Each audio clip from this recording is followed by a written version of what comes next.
Mutual fund अच्छा है या नहीं करना चाहिए? देखिए, शॉर्ट टर्म के लिए म्यूचुअल फंड करिए। आप ये डिसाइड कर लीजिए कि आपका रिस्क एपेटाइट क्या है। जैसे मैं आपको बताता हूं, इक्विटी सेविंग स्कीम होती है, ठीक है, ये म्यूचुअल फंड होता है, ठीक है।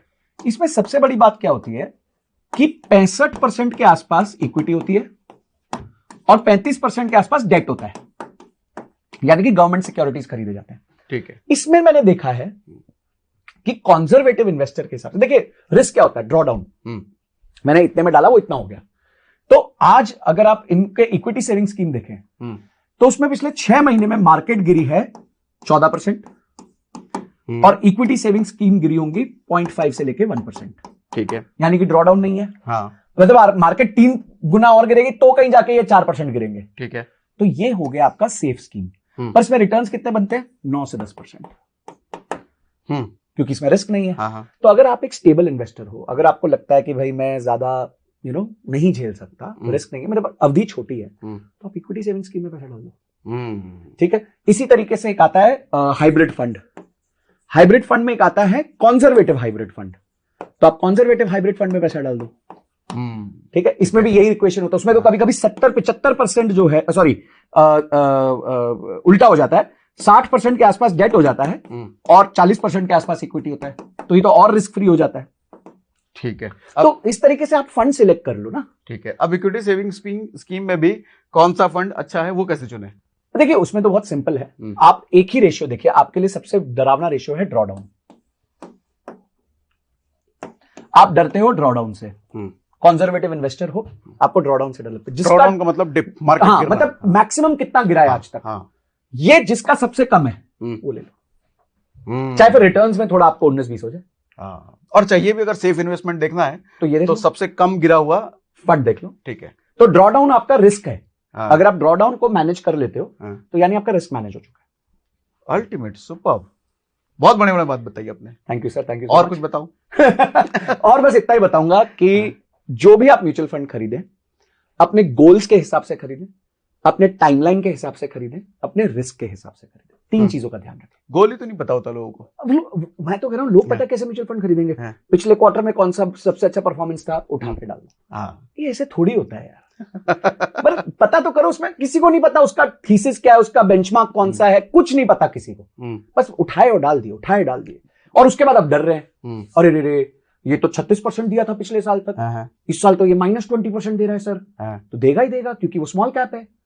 आती है स्मॉल कैप में करेक्शन, आती है तो आती है। तो आपने उठा के सारा स्मॉल कैप डाल दिया। ये तो वो बात हो गई कि आप खाना खाने लगे थे और सिर्फ जो है मिठाई की थाली उठा के ले आए, पूरी थाली में सिर्फ मिठाई है, तो अब आपको डायबिटीज होगी बॉस, बिल्कुल होगी। मिक्स करो ना, चावल रखो, दाल रखो, सब्जी रखो, रोटी रखो, क्या कहते हैं उसके बाद मिर्ची रखो, अचार रखो, दही रखो, और उसके बाद मीठा भी रखो। अब आप बोले नहीं रे, हम तो पूरी मीठी वाली प्लेट खाएंगे, तो ऐसे फिर। अच्छा, एक और सवाल याद आ गया मुझे।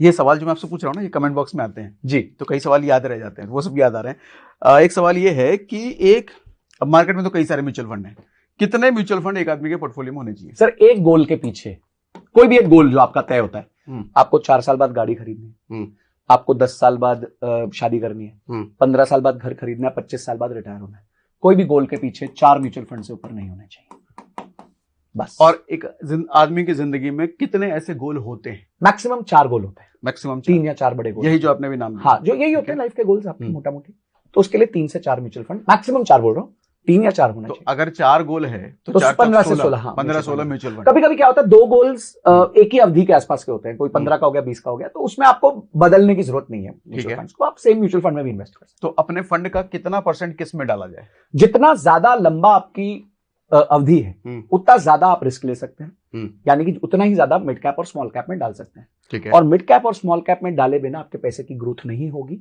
असली ग्रोथ, क्योंकि आज रिलायंस ऑलरेडी एक 16 लाख करोड़ की कंपनी है, वो 10 गुना होना उसका बहुत मुश्किल है, पर एक छोटी कंपनी जो आज 1000 करोड़ की है, उसका 10,000 करोड़ होना कंपेरेटिवली आसान है।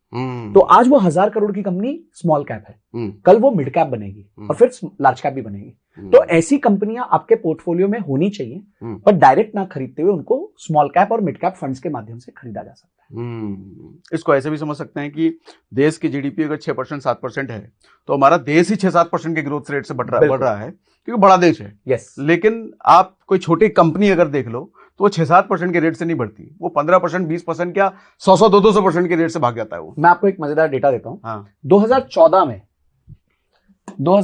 में जो 250 कंपनियां स्मॉल कैप थी, उसमें से 10 साल में 3 कंपनियां लार्ज कैप बन गई।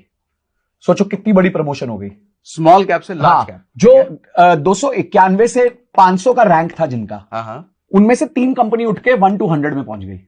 ठीक है। और इनका ग्रोथ पता है एवरेज में कितना था? कितना? 43 टाइम्स CAGR। हाँ, मतलब 10 साल में 43 गुना। ओके। मतलब अगर आप CAGR निकालने जाएंगे तो 40% साल का CAGR होगा। ठीक है। 60 से 70 कंपनी ऐसी थी जो मिड कैप बन गई। मतलब देश के 101वें से लेके 250वें रैंक तक आ गई। इनका जो ग्रोथ था औसतन वो 15 से 16 गुना था 10 साल में। इसका भी आप रिटर्न निकालेंगे तो अच्छा खासा 31% का रिटर्न आ जाएगा। और जो बची हुई कंपनीज थी वो ग्रोथ नहीं ले पाई, मतलब मिड कैप नहीं बन पाई, पर ग्रो हो गई। उनका जो औसतन था वो भी 2 से 3 गुना था। यानी अगर आपने इसी इंडेक्स में पैसा डाला होता तो आपका 10 साल में पैसा सालाना 19% के आसपास से ग्रो हुआ था CAGR। सुपर। तो मैं वही कहना चाहता हूं, लंबा लंबा लंबा, जितना आप लंबा सोच सकोगे उतना आप मार्केट से ज्यादा पैसा उठा के लेके जाओगे, और जितना आप शॉर्ट सोचोगे आप पैसा बना ही नहीं पाओगे। अब एस नरेन की बात पे आते हैं। अभी कुछ दिनों पहले हमने वीडियो भी किया था SIP स्टॉपेज रेशियो पर। उसमें एस नरेन जो कि ICICI प्रू के फंड मैनेजर हैं, 9 लाख करोड़ का फंड मैनेजर हैं, उनकी स्टेटमेंट आई थी कि स्मॉल कैप और मिड कैप अभी भी ओवरवैल्यूड है। तो आपका जो पैसा, वो बेसिकली ये कह रहे थे कि 5 साल पहले अगर आपने इन्वेस्ट करना शुरू करा है तो जो आपका रिटर्न बढ़ा है वो ले करके निकलो मार्केट से। इस पर बवाल भी काफी हुआ था उनके स्टेटमेंट पर। ये लाइन सही है आपके हिसाब से? क्या लगता है? मैं वापस बता रहा हूं, ये इकोनॉमिस्ट लोगों की सुन के तो हम अपना पोर्टफोलियो नहीं कर सकते। आपके जिगरे में, मतलब आपके कहते हैं ना वो बॉडी में इतना जिगरा होना चाहिए कि आप 30-40% का डाउन देख सको। ठीक है। ठीक है। और उस टाइम पे परचेज भी कर सको। हमें नहीं पता, ना एस नरेन को पता है मार्केट और कितनी नीचे जाने वाली है। ठीक है, सब गेस ले रहे हैं।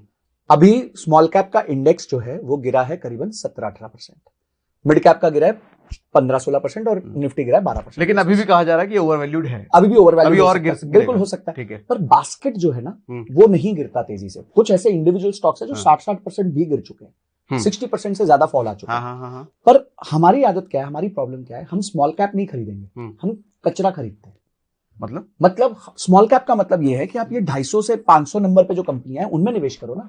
हाँ, लोग 1 रुपए वाले में चले जाएंगे। हाँ, वो चाहे पेनी स्टॉक, पेनी स्टॉक 5 रुपया, 10 रुपया, 20 रुपए वाला स्टॉक बताओ, तो आप तो कचरा बिनने वाले हो गए ना। तो कचरा बिनोगे तो कचरा ही मिलेगा। लेकिन म्यूचुअल फंड कहाँ इन कंपनियों में इन्वेस्ट करते हैं? देखिए, म्यूचुअल फंड नहीं करते इनमें इन्वेस्ट, पर जो इंडिविजुअल्स इन्वेस्ट करते हैं डायरेक्टली, वो उसमें डेफिनेटली इन्वेस्ट करता है। म्यूचुअल फंड ज्यादातर इधर ही रहते हैं। और इसलिए आप देख रहे हो कि कोई भी म्यूचुअल फंड, चाहे मेरा भी म्यूचुअल फंड है, मैं जब कह रहा हूं कि मेरा जो स्मॉल कैप था वो 225 से आज 195 हुआ है, तो अगर आप परसेंटेज टर्म्स में देखोगे तो शायद 20% के आसपास का ये फॉल हुआ है। ठीक है, नो प्रॉब्लम, पर मैंने इतना गेन भी तो खाया इतने टाइम में।